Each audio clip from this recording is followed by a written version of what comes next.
Paramedical hub channel में आप सभी बच्चों का स्वागत है। जैसा कि आप लोगों को पता है, हम लगातार हेमेटोलॉजी वीडियो का सीरीज लेके आ रहे हैं और इस चैनल पे आप लोगों को प्रोवाइड किया जा रहा है। सभी वीडियो एक सीक्वेंस से मिल रहे हैं। जो बच्चे डीएमएलटी, बीएमएलटी और कॉम्पिटिटिव एग्जाम की तैयारी कर रहे हैं, चाहे जो है गवर्नमेंट सेक्टर में जाना चाहते हैं, बीएसएफ का एग्जाम निकालना चाहते हैं, सीआरपीएफ में जाना चाहते हैं, कोई भी सेंट्रल लेवल का एग्जाम हो जो हॉस्पिटल में लैब टेक्नीशियन के लिए, डीओटीटी के लिए, बीओटीटी के लिए जाना चाहते हैं, तो आप हमारे साथ जुड़े रहिए। ठीक है, तो आज हम क्या बात करेंगे। देखो, हम पिछले लेक्चर में क्या बात किए थे उसको एक बार मैं आप लोगों को बता देता हूँ। देखो, ये चल रहा है हेमेटोपोइसिस सीरीज चल रहा है। ये सीरीज 4 स्टेज में होते हैं। नंबर 1 जो है स्टेम सेल स्टेज होता है। क्या होता है? Stem cell stage. और स्टेम सेल स्टेज में जो है मेरे प्यारे बच्चों, एक सेल ही होता है। कौन सा सेल है? जो है स्टेम सेल ही जो है इसमें पाया जाता है। ओनली स्टेम सेल अवेलेबल है स्टेम सेल स्टेज में। उसके बाद जो है दूसरा हेमेटोपोइसिस का जो है स्टेज आता है, उसका नाम है प्रोजिनेटर सेल स्टेज। ध्यान से समझिएगा मेरे प्यारे बच्चों, प्रोजिनेटर सेल स्टेज। और ये प्रोजिनेटर सेल स्टेज 2 टाइप में बांट दिया जाता है।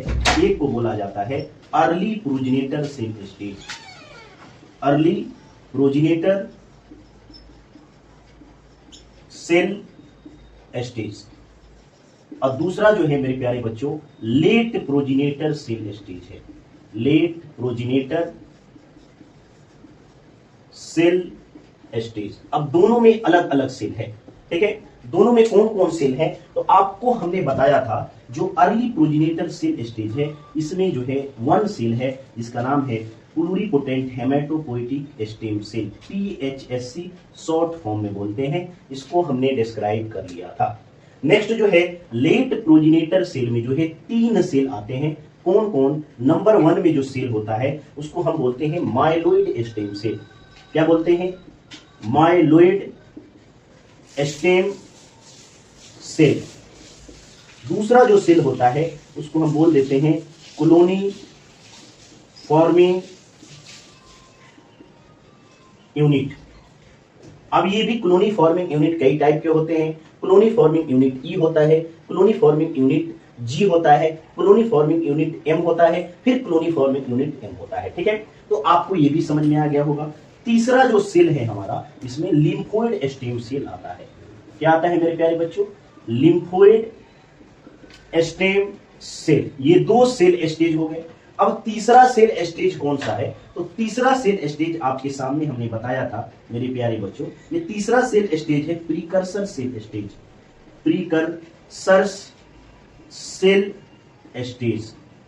अब प्रीकर्सर सेल स्टेज में कौन कौन से सेल आते हैं? तो जितने भी ब्लास्ट सेल हैं वो सभी प्रीकर्सर सेल स्टेज में आते हैं। और ब्लास्ट सेल का सीरीज जो है वो क्या आता है? प्रीकर्सर सेल स्टेज में आता है। ठीक है, जैसे मैं आप लोगों को एग्जांपल के तौर पे एक में लिखूं, ये इरिथ्रोब्लास्ट सीरीज जो है ये कहां आता है? प्रीकर्सर सेल स्टेज में। Erythroblast cell series. उसके बाद जो है माइलोब्लास्ट सीरीज। ठीक है, इसके बाद अगर हम बात करते हैं 3rd नंबर में, जो है आप लोग को यहां शायद नहीं दिख रहा होगा, तीसरे नंबर का सेल अगर मैं यहां लिख दूं मेरे प्यारे बच्चों, तो कौन है? तो आपको mega Cairo blast series, blast series. और 4 नंबर में मेरे प्यारे बच्चों है लिम्फोब्लास्ट सीरीज, लिम्फोब्लास्ट सीरीज। ये सभी का सीरीज है। आगे चल के इसमें बहुत सारे सेल होते हैं, एक सेल नहीं है, मल्टीपल टाइप ऑफ सेल है। ठीक है, ये सारी बातें हम लोग जान गए थे। आज हम बात करेंगे मेरे प्यारे बच्चों, जो पिछले क्लास में भी बात किया था, इरिथ्रोब्लास्ट सेल सीरीज, या इसी का नाम दिया गया था प्रो इरिथ्रोब्लास्ट। और वहां से क्या हो रहा था? इरिथ्रोपोइसिस की शुरुआत हो रही थी। और इरिथ्रोपोइसिस में हमने बहुत सारी चीजें और सेल्स को देखा था। आज हम बात करेंगे कि इरिथ्रोपोइसिस के दौरान कौन कौन से चेंजेस आते हैं, कौन कौन से परिवर्तन देखने को मिलता है। तो चलिए मेरे प्यारे बच्चों, एक बार अब यहां से बाबू हेमेटोपोइसिस के अंदर ही इरिथ्रोपोइसिस हम स्टार्ट कर रहे हैं। क्या स्टार्ट कर रहे हैं? हेमेटोपोइसिस ही चल रहा है, बट इसके अंदर जो है इरिथ्रोपोइसिस। अब पिछले लेक्चर में भी हम लोगों ने इरिथ्रोपोइसिस के बारे में बात किया था। इसके बारे में इरिथ्रोपोइसिस। इरिथ्रोपोइसिस। और पिछले क्लास में हमने देखा था कि इरिथ्रोपोइसिस किसे कहते हैं, तो formation of red blood cell. Site of erythropoiesis कहां है, तो बोन मैरो। मैचुरेशन कहां होता है, तो बोन मैरो और ब्लड में भी जाके कुछ सेल मैच्योर होते हैं। तो ये बातें आप लोगों को बताई गई थी। आज हम पढ़ेंगे, आज का टॉपिक रहेगा हमारा चेंजेज ड्यूरिंग इरिथ्रोपोइसिस। टॉपिक है मेरे प्यारे बच्चों इसी में चेंजेज ड्यूरिंग इरिथ्रोपोइसिस, ये टॉपिक है भाई। इरिथ्रोपोइसिस के दौरान कौन कौन सी चेंज देखने को मिलते हैं, ये आप लोगों को पढ़ना है आज के क्लास में। और इरिथ्रोपोइसिस में क्या क्या चेंज देखने को मिलते हैं, या अगर मैं बोलूं कि इसी को दूसरे शब्द में बोल दिया जाए, दूसरी भाषा में, तो changes during precursors cell stage of erythropoiesis. Same चीज है इरिथ्रोपोइसिस। एक्चुअली बाकी चीजें तो हम देख चुके हैं, ओनली इरिथ्रोपोइसिस जो प्रीकर्सर सेल स्टेज है, इसी के अंदर हम देखेंगे कि कौन कौन सी चेंजेस देखने को मिलता है। बाकी जगह हम बात नहीं करेंगे, यही हम देखेंगे। अब देखो, आप लोगों को जैसा कि पता है, क्या पता है कि भाई सबसे पहले जो है पहला सेल इरिथ्रोपोइसिस में प्रीकर्सर सेल स्टेज का कौन सा है, तो आपको पहले से पता है प्रो इरिथ्रोब्लास्ट। क्या है, प्रो इरिथ्रोब्लास्ट है। दूसरा सेल कौन है, ये प्रो इरिथ्रोब्लास्ट, इसका और भी नाम है, लेकिन दूसरा सेल कौन है, अर्ली इरिथ्रोब्लास्ट। थर्ड सेल कौन है इसी का, तो थर्ड सेल है इंटरमीडिएट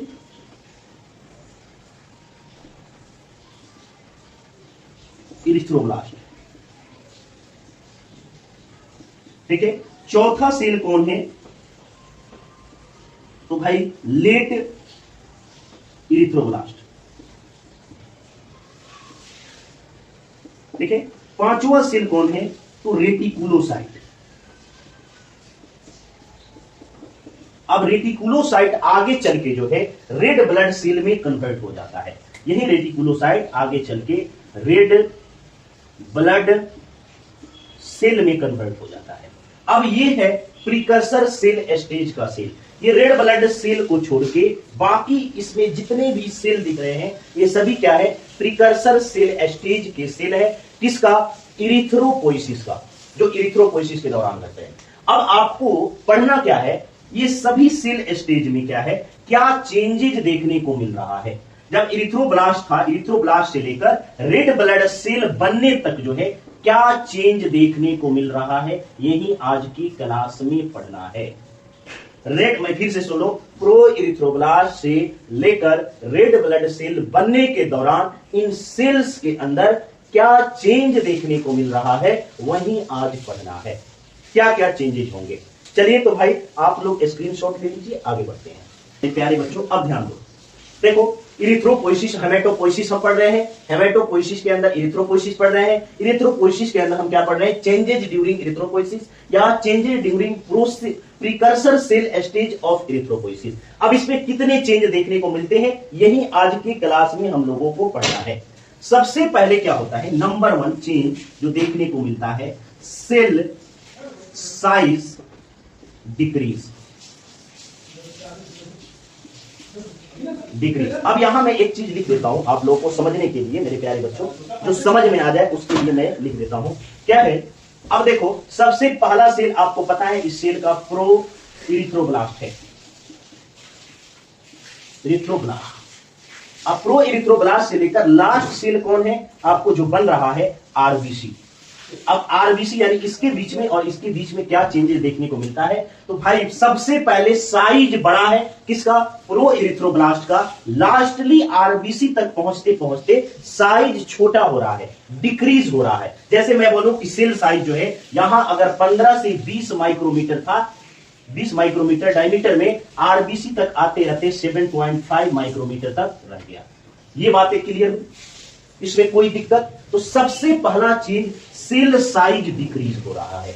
दूसरी चेंज क्या है, तो भाई आप लोगों को समझना होगा कि आपको ये चीज पता है जब प्रो इरिथ्रोब्लास्ट भी एक सेल है, आरबीसी भी एक सेल है, दोनों सेल्स हैं। लेकिन क्या हो रहा है, आपको पता है कि एक सेल, कोई भी एक सेल है, ये कोशिका है, कोशिका के अंदर न्यूक्लियस रहता है और ढेर सारे सेल ऑर्गेनेली रहते हैं। जैसे माइटोकॉन्ड्रिया हो गया, ये न्यूक्लियस हो गया, और न्यूक्लियस के अंदर क्या होते हैं, क्रोमैटिन होते हैं। अब यहां मान लो ये गोल्गी बॉडी हो गया, ये गोल्गी बॉडी हो गया, तो बहुत सारे सेल ऑर्गेनेली रहते हैं इसके अंदर। तो आपको पता है धीरे धीरे क्या हो रहे हैं, सेल ऑर्गेनेली लास्ट आते आते आरबीसी के पास क्या होते हैं, डिसअपीयर हो जाते हैं। ना न्यूक्लियस बचता है, ना माइटोकॉन्ड्रिया बचता है, ना गोल्गी एपरेटस बचता है, ना न्यूक्लियस के अंदर न्यूक्लियोलाई भी होते हैं, ये भी नहीं बचते। यानी मैं अगर बोलूं कि दूसरा क्या परिवर्तन आप लोगों को देखने को मिलता है, ये न्यूक्लियोलाई है, इसमें बहुत सारे सेल ऑर्गेनेली हैं, जैसे राइबोसोम है, लाइसोसोम है, ये सभी क्या है, धीरे धीरे डिसअपीयर हो जा रहे हैं। तो आपको ये चीजें समझ में आ गई होगी। दूसरी बात मैं लिख रहा हूं, दूसरा परिवर्तन क्या देखने को मिलता है, तो आप समझिएगा, मैं इसको एक बार डिलीट कर दूं। डिसअपीयरेंस, बात समझिएगा, disappearance of cell organelle,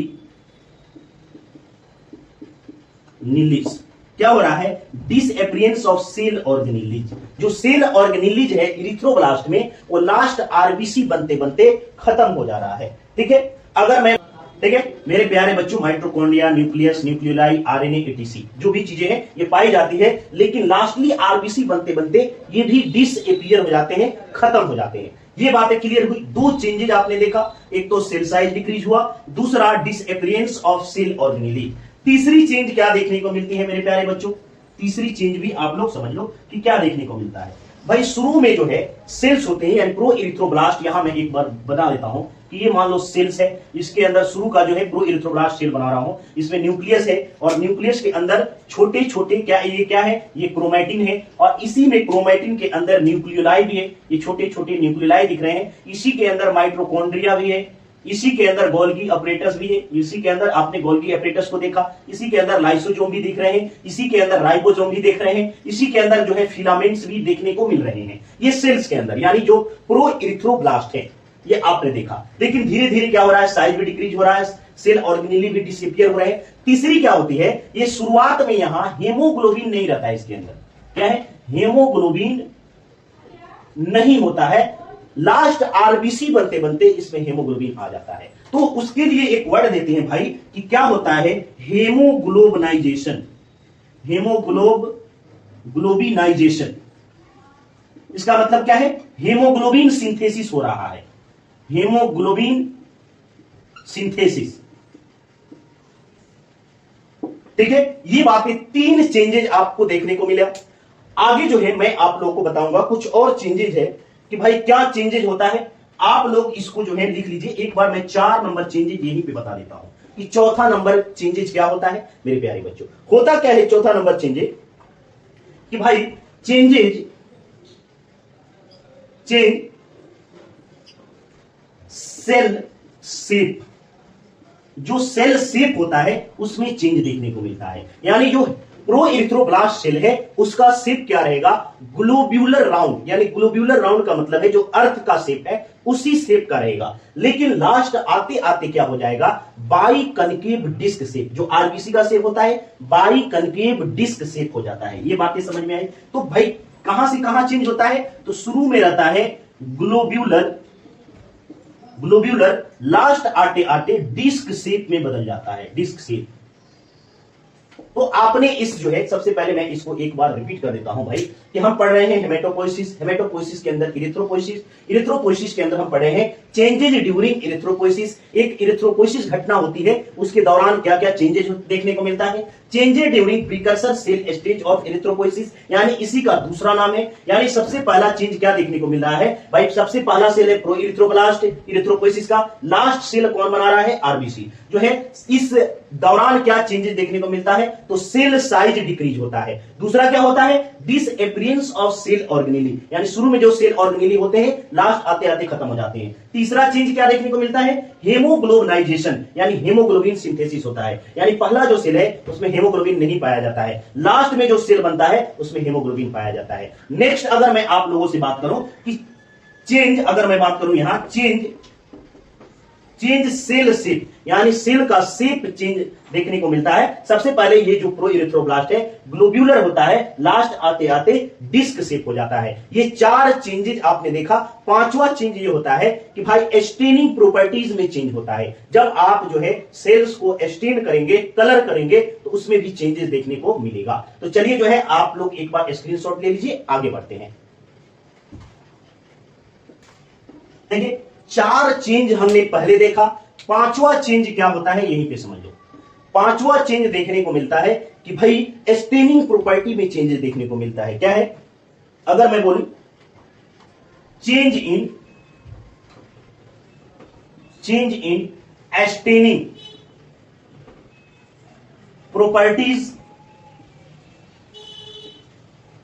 of cytoplasm, cytoplasm का जो स्टेनिंग प्रॉपर्टीज है उसमें चेंज देखने को मिलता है। क्या चेंज देखने को मिलता है मेरे प्यारे बच्चों? जो सबसे पहला सेल है जो प्रो इरिथ्रोब्लास्ट है, उसमें न्यूक्लियस भी पाया जा रहा है और उसमें साइटोप्लाज्म भी पाया जा रहा है। ठीक है, जब ये साइटोप्लाज्म है, आगे चलते चलते इसमें चेंज आरबीसी तक पहुंचते पहुंचते बहुत सारे चेंज इसके दौरान देखने को मिलते हैं। शुरू में बेसोफिलिक रहता है। शुरू में क्या है?